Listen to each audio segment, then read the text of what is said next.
Welcome to Mix at 3, everybody. Happy hour begins at 3 right now. Hope you're doing well. I like that. Yeah, Doing okay. All right, not bad. Back with my morning mix pal, Zana, right, yeah. and for Natalia, who is coming back from out of the country in a few days. Right, so filling in this week. Yeah. Usually I sit over there because I mentioned this earlier. I'm usually filling in for you. Yeah, I know, right? So this week has been kind of different. It's So morning mix now light. I'm over here. Is what we And call let it me here. tell you, they're very particular. When someone's out, you have to make sure that you're in that person's seat, because I naturally sat my stuff down over here the other day, and Cliff moved my iPad and everything to You're this in my- seat. He you're in said, my "This is my chair. seat, okay?" You're in my I chair, claimed Z. this. Hope you're doing well. And also, I was off for a couple of days. You were? How was that? Yeah, it was really nice. My in-laws were able to come down from Pennsylvania. So was able to take a couple of days off. This all started with my wife. She has her own cleaning business. So Masters Week is her heck week, Sure. is what I will say here on TV. So I always try to take her someplace so she can unwind. Well, the in-laws came down. I like my in-laws. I know it's a joke constantly, like, oh my gosh, my mother-in-law, she just berates and blah, blah, blah, blah, blah. Oh, look, the broom's here. I guess my mother-in-law's here, things like that. No, I love my in-laws. They're great. Good. So I took You're them supposed to say that, though. I am required by law. I took him to one of my favorite places in the world, Edisto Beach. And if you've been to Edisto Beach, well, then you know why. So I've got some photos, but had a long time. Oh, if you're a Doctor Who fan, you know there's a TARDIS in Beach Island, of all places. Well, she had to stop by and see that. So the deer, they've just come up to you at Edisto. Oh, nice. And then, yeah, they have the trees there on the beach, and everybody puts the shells on them. My father-in-law, my wife, Heidi, we had a grand old time. So I say anytime you get a little beach time is good time. What is it called? Look at Vitamin those C? photos. Yes, much Yeah. needed. Yeah, Really nice. absolutely. And you were saying that the weather shaped up in the end. It's right? always that way, right? You get get there, there. it's rainy. The next day, it's cold and breezy. And when you have to leave that morning and you walk out on the beach the last time, it's perfect. But you have to get in the car and come home. That happened to me one time in Charleston. I was so upset Mm-hmm. because the day I went to the beach, it was so gloomy and cloudy. And then the day I was leaving, it was perfect. And my boyfriend's like, "Do you want to go?" And I'm like, "No, we got to drive 3 hours back. It's Sunday. I work at 3 in the morning." It's like the place goes, "Hey, where are you going? Come on, stay." Yeah. Just a little bit more. But I'm glad you took your time off and you enjoyed it. And by Nah, we those did. photos, We did you too. can tell A lot you of had time a with nice them. time. We got a lot of stuff coming up here today, including a big event concerning the arts and our students. We'll be talking about that in a second. Let's go ahead and get on into it to see what's trending here. 2 legendary instruments belonging to 2 legendary rock and roll musicians from the Rolling Stones and the Beatles. They're all going on the auction block. Nate Sanders Auctions is set to offer Keith Richards' custom guitar and George Harrison's sitar. The Beatles and the Rolling Stones defined an era with their contrasting styles, pushing each other to new heights and forever changing the landscape of music. So Keith Richards' guitar, it's got that maple neck with a rosewood fretboard, original tuners, and it bears the marks of his musical journey, which is probably the cigarette burns on the headstock there. And it's going to be pricey with yeah. all of that added. It's also accompanied by a letter of authenticity. Also up for auction is George Harrison's 1965 sitar. The instrument was featured on Norwegian wood and led to Harrison's interest in Eastern melodies and philosophy. So 2 letters of authenticity also accompany the sitar. The auction for both instruments set to begin tomorrow. The one thing we didn't mention here, the price tag, and you can only imagine what it's starting at. I'm thinking 800,000, at least. But it's going to surpass. I mean, it's going to definitely be in the millions. Oh, I think if you're a musician fan, even if you're not a classic rock fan, Sure. if you're a musician fan, that is definitely going to go on somebody's wall with a lot of dough. And you can tell there's a lot of wear and tear on that thing. Yeah. So you know that's the real deal. Oh, yeah. Okay. All right. Well, guess what? If you didn't know, now you know. Today, National Bucket List Day. Do you have a bucket list? Do you need to create one right now? Well, guess what? It's just a reminder. It's never too late to set new goals. You can go on a dream vacation, inspire people around you to just really enjoy life to the fullest. That's right. So by definition, a bucket list, a list of things that a person would like to do but has never experienced before. So some people refer to them as milestones. Others may refer to them as just some goals. Whatever you call yours, a bucket list, just that list of things a person would like to accomplish before they die. And that's the basic meaning of a bucket list. Just keep track of your goals by making yourself accountable to achieve all you want in life. The purpose for that bucket list, encourage ourselves to accomplish goals within that specific time frame. Do you have a bucket list, first of all? I need to create a list. So far, my bucket list is all in here, and it has to do with travel, just going certain places. What about you? I've done a couple of mine. I mean, I've been overseas a number of times, been to the Eiffel Tower. I haven't been to the Statue of Liberty yet, but That's on mine. I think my wife she did a free fall. She did the skydiving. She says I need to do it. I think she's in it for the money. Tell her you can do the indoor skydiving. And even the guests are going, oh, yeah. You can do the indoor skydiving and call it fair. Oh, okay. Well, I can do that too. Yeah, I wouldn't mind doing that. Yeah, that's actually fun. Yeah. Okay. But as far as anything else, I'm going to have to think about that. You got to think about it and really create the list. There will be a lot of traveling involved, I'm sure. Sure. Yeah. All right, the Columbia County School District hosting their first ever Arts at the Plaza event this Saturday. What is it? We're going to tell you about it. All the details coming up next on Mix It 3. You're watching Mix It 3. The fine arts are alive and well in the Columbia County School District. Mark your calendars for the inaugural Arts at the Plaza. That's happening all day this Saturday at the Columbia County Performing Arts Center. That's right. Danielle Starcher and Brooke Smith represent the Columbia County School District and the foundation, and they're with us this morning with all of the details. Hey, guys. Hey, nice to have Thanks you for on. joining us. Hello. Hey, how are you doing? Doing pretty well. So this is a first. Where did the idea to put this event together come from? Well, you know, we have a large number of schools. We've got 31, including our virtual academy. And so it's challenging to get to all of the fine arts events that each one of our schools would have. So to be able to, whether it's theater, chorus, you know, our bands, our visual arts, to be able to pull all of those together at one event, at one place, then that kind of gives you that one-stop shopping to see it all. And that's kind of where the idea came from. And I love the fact that we're going from kindergarten to 12th grade. So we're covering the entire gamut for all the schools here. What can attendees expect this Saturday? Well, this day is kind of spread out into different categories. So it's going to start with drama on the main stage, then it's going to move to some choral presentations, and then end with some band. But in the lobby, we'll have some other small ensembles performing, and then throughout the day, they're going to see visual arts on either the electronic displays, but also in the art museum. We're going to have the visual arts display there as well. And a really nice opportunity is some of the art is going to be for sale. So patrons can come, if they see their favorite, they can purchase it there, and it'll be delivered directly to their door. Oh, how neat is that? We always say the arts is just so rich here in the CSRA. This is actually taking place in conjunction with another event happening that day, correct? Yes, last Saturday we had the opportunity to sit at the farmers market in that new beautiful facility, outdoor facility, and it was such a fun day. And so that will be going on simultaneously, so patrons can go enjoy the farmers market and then come in. And we've been kind of talking about, we've nicknamed this our 8 to 8 to 8 event, and the reason we're calling it that is our event starts at 8, it ends at 8, and our tickets are only $8. Like that. Yes. It's easy to remember. Easy to remember. We all need a little ease in our life, right? But for the PAC, the Performing Arts Center, to get a ticket for $8 is a steal of a deal. Name one festival that you've ever been to lasting all day that was only $8. No, I defy you to do that. Exactly. Let's talk a little bit about the importance of liberal arts in our schools and just to be able to keep promoting that. Well, you know, Danielle and I were talking before we came on with you this morning, and you know, she teaches as a music teacher at River Ridge Elementary. You know, she starts with students in kindergarten, and she's with them into the 5th grade. So sometimes it's about building those relationships, but certainly when students find those unique things that they connect with, that keeps them engaged and it keeps them in school. Our graduation rate for students that are in the fine arts is higher than our student you know, population as a whole, and that's because they're engaged with something that's really meaningful for them. Great way to think about it. I think so too. And for everyone coming out this weekend, what do you want them to take away from this event and experience?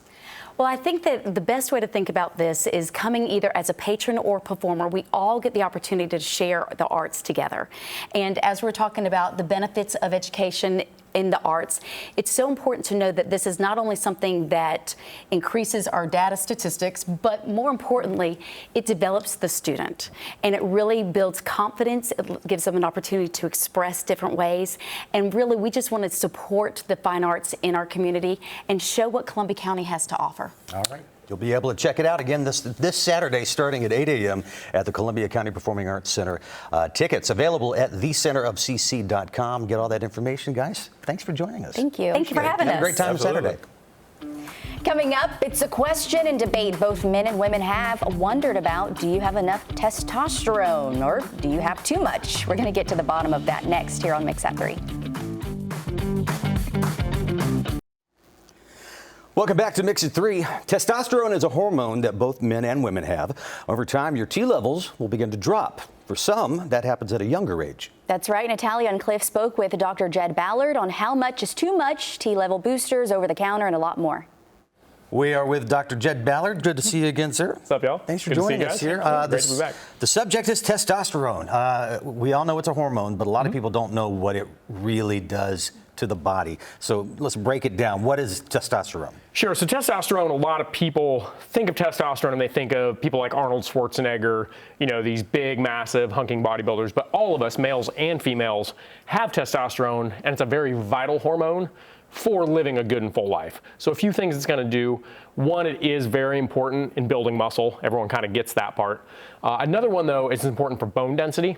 So it's going to help you prevent things like osteoporosis, breaks in older years. And then it's also very important for your sex drive. So if your T is really low, your testosterone's low, male or female, you're just not going to have as much desire to have sex, which can have some huge relational, you know, Makes sense. right, problems, complications, whatever, from either partner. So. If you get to this point, you might want to do the testosterone replacement therapy. So what can you tell us about that? Sure. So TRT is becoming exceptionally popular for the reason it works. And I'm not entirely against it. My mild quip with it is someone can basically emulate my decades of living right and catch up. And a pill. But other than that, you know, that's my own pride. Other than that, there's a few concerns I have with it. You can become a bit dependent on it. Any hormone in the body is going to work on feedback inhibition, meaning the more of it your body sees, the less you're stimulated to produce on your own. So if you're taking exogenous or anything outside of what you're making, your body is going to produce less of its own. So if you came into some instance, your insurance ran out, you're traveling, et cetera, where you couldn't get it, your testosterone will go down much lower than it would have before you started it. So that's kind of one of my bigger issues. Also, you know, you are very dependent on your physician to kind of tinker with that correctly to get you in the right range. And there's some risks like increased chance of blood clots and some other things. But overall, I'm not against it. I just think it's smart to optimize your lifestyle factors first to see if you need it, because those actually make a huge difference. So, for instance, those commercials that we see that are geared towards maybe the older men, they are effective. However, it's still kind of counteractive. Correct. Yeah. Nothing in life really comes with a clean win. You know, so again, absolutely effective. It's just there are some drawbacks to it. Right. And to me, it makes way more sense to optimize your own levels, see where you're at, and then kind of make the decision. Okay, well, let's talk about that. Some natural ways to boost your testosterone. Yeah. So natural ways to boost it. First, let's talk a little bit on what a lot of us are doing to decrease our levels. Okay. Because, as you might imagine, they kind of go hand in hand. So killers to testosterone, sort of in order. Poor sleep absolutely shreds your T. So, for example, they did a study, just 1 week of 5 hours a night of sleep decreased testosterone levels 10 to 15%, which is a pretty big jump. I am in so much trouble. Yeah, right? I mean, and I can say personally, like, you know, not to get too personal, but Ranger School, during that time, I was probably averaging 2 hours of sleep a night for about a month straight, or 2 months straight. Wow. It was horrible. But it's the only time in my adult life I can remember not ever thinking about sex. I just didn't care. Right. And it was also the weakest I've ever been in my adult life. You know, you come into it all strong, fit, trained up. By the end of it, it's like 10 chin-ups was hard for me, which is rare for me. You know, so very much has a factor on that. So poor sleep, really big. Improper training, and we'll talk a little more about that later, especially things like endurance athletes. If you're overtraining, that absolutely zaps your T. And you can kind of feel that too. Endurance athletes get into that. People that are like really trying to lose more weight than their body set point, you know, they're just going really hard, not eating much, keep on going to where you feel like it's, you feel worn out all the time. And then other ones are just the excesses: excess body fat, excess stress, excess alcohol, and that's dependent on how much excess you have. So that's a negative. Those are the negatives. Really quick, what are the positives? So the positives: fix your sleep. 7.5 to 8 hours of sleep a night. Okay. Definitely boost your T. Eating a good diet, you want magnesium, zinc, omega-3s, D3, so fatty fish, leafy green vegetables, legumes, that'll kind of hit all those things. And then kind of get rid of your excesses, which is going to be, if you have excess body fat, bring it down. Right. If you're drinking too much, bring it down. And eliminate the dumb stress in your life, like just leaving for places on time and things like that. And your training. With training, it's quality over quantity or intensity over volume. You want big, heavy movements, but you don't want long workouts. Your workout should last maybe 45 minutes to an hour 15 total. Otherwise, you're probably going to feel overtrained. All right. Okay. Great things to keep in mind here when you're trying to build up that testosterone. Do it the natural way if you can. Natural first. Natural first. All right. Dr. Jed Ballard, thank you so much. Appreciate it. Hey, no problem. Keep that T up, y'all. It's more fun. All right, coming up, my conversation with the doctor concerning living longer, and you might be surprised with some of her answers. That's next here on Mix at 3. Medtronic is a leading global healthcare technology company whose mission focuses on alleviating pain, restoring health, and extending life. Medtronic commissioned a national survey on our pursuit of longevity and how medical technology can help in extending lives. I sat down with Dr. Laura Mari to go over that survey.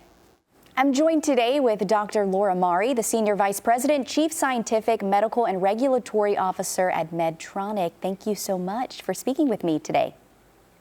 Thanks, Dana. It's my pleasure to be here with you. Today we're talking longevity and survey results. What can you tell us about this? Yeah, it's really exciting. What we know is that the life expectancy is just starting to increase in the United States. But at the same time, there's a huge opportunity because people in the survey said that they wanted to live to 90 or more. And this expectancy is right at 77. But really exciting, I think, is that people are starting to think even more about their quality of life, not just how long they're going to live.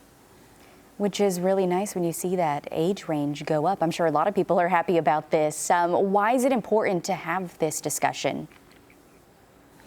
Yeah, this discussion is important because if what we saw in the survey is that many people really are optimistic and excited about how they can live better and longer lives, but not all of them are talking about it with their doctors. And so that there's a gap in terms of what they know about or even what the doctors and nurses taking care of them know that they care about.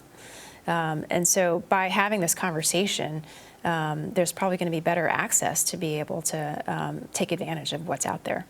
Exactly. Let's talk about the role technology plays in longevity. Sure. So technology has already become such a mainstay, just like you use your phone to get from place to place and stay in touch with your loved ones, and that's really changed the tools that we use, but really are part of the background. That's also becoming more and more true of healthcare. So more and more procedures are being done more easily so that the recovery times are shorter and you can get back to caring for your loved ones more quickly, or getting back to having more activity than you did before you went into the hospital. And that's achieved because things are getting miniaturized more and more in technology. And so many of us have chronic illnesses. As adults, the majority of Americans have at least one chronic illness. It might be high blood pressure, it might be diabetes.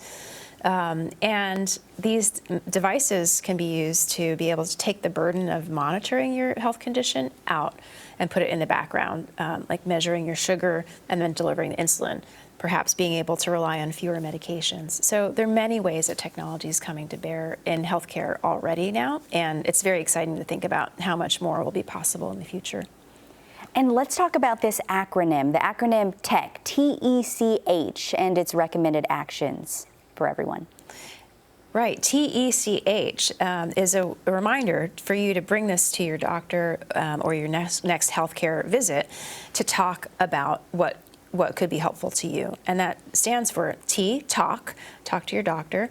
E, explore your options.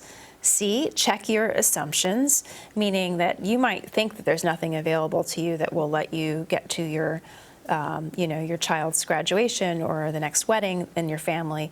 but there might be something that can get you out of the hospital sooner. And then H, really important, is honor your needs. Honor your needs means really express what it is that you care about, what's important to you in your life, and why your health matters to you in this period of time. Well, thank you so much, Dr. Laura Mari. It sounds like this kind of all just starts with a discussion with your doctor. If you have an age you're wanting to live to, so be it. You can do it with the right action. That's Where can right. people go for more information on the survey results? Yeah, talking about it and getting more information, that's where it's at. And you can go to medtronic.com/what's next if you want more information. There you have it. Thank you so much, Dr. Laura Mari. I appreciate you. Oh, my pleasure. Thanks, Zana. That's good information there. Have you ever thought about how long you'd want to live? I mean, if you could say. I think the question is more, how much more time do I have? When you kind of put it that way. I think a lot of people will, they'll look at their parents, their grandparents, which is really interesting. My great-grandmother lived to be 99, but my father made it to 70. So, it's a cleaner health lifestyle. Just be healthy. You got to take care of yourself. Yeah, I was going to say, as long as I'm healthy, I think I'm good. Exactly. Right? Yeah. Then you also hear about those marathon runners that just go. No. We're not ending on that note, are we? Oh, I guess time is up. Guys, hope you enjoyed the show today. Investigate TV Plus coming Have a good up day. next.